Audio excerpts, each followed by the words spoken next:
யாரு வந்தா பாட்டா வச்சுட்டீங்களா? Hi bro.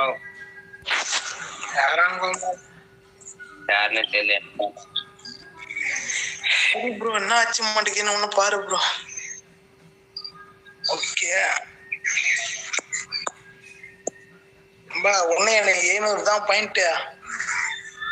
என்னடா என்ன பின்ன ஒண்ணு மட்டும் முடிஞ்சிச்சு.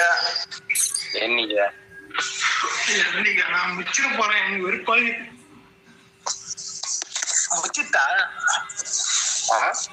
முடிச்சுட்டா அச்சீவ்மெண்டா எப்படி முடிப்பா? அவ்வளவுதான்.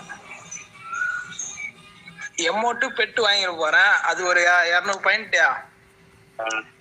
அதுக்கப்புறம் தான் அந்த 5-6 கன்ஸ்கின் வாங்கி போட்டு அதுக்கு ஒரு